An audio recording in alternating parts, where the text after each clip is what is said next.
tere tulemast meie stuudiosse ja tere ka minu poolt.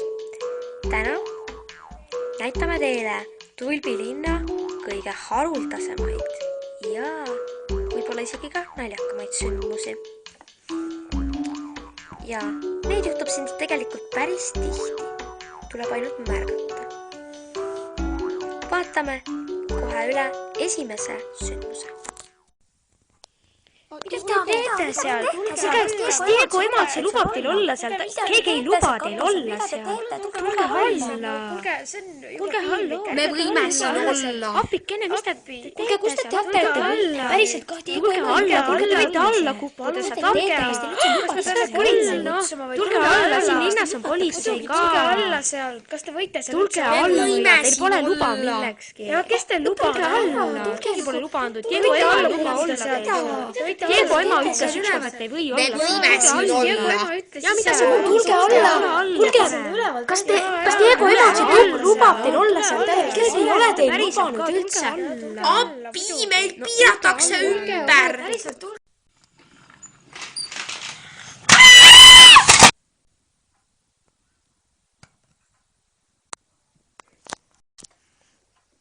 Viimases lõigus nägite Tulbi linna politsei toimimist. Just nimelt, nagu nägite, käib see siis niimoodi. Kui juhtub autoavarii, tuleb politsei, aimab ise, kumb on süüdi ja lööb teda pähe. Ja see tundub meile küll natuke naljakas, aga nende arust on see õiglane. Me ei tea, kas see kord muutub, kuid praegu on üldiselt linnaelanikud sellega rahul olnud. Oodake, teie söörikud. Söörikud. Teie söörikud. Söörikud. No te saite tasuta, noh. Tasuta? No jah, tänan siis. Nii, oota. Sina saad selle, sina saad selle, sina saad selle. Palun. No, aitäh.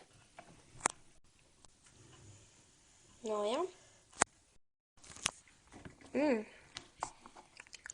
Nüüd saate siis näha ühest teisest kambast Südakese ja Rabelaskõrva esmakordset kohtumist ja muide nad on abielus ka praegu.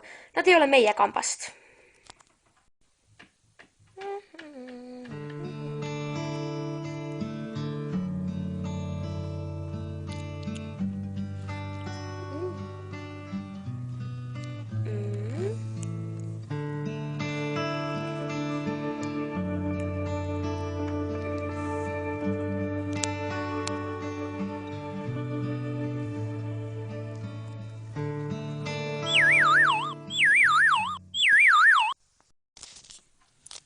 Aitäh, et vaatasite meie tänast saadet.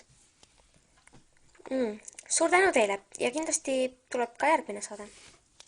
Just nimelt. Aga see oli siis selline saade, kus näidati Tulbi linna juhtumeid ja Südakese ja Rabelaskõrva lugu. Vaadake meid jälle. Head aega! Head aega! Head aega! Head aega!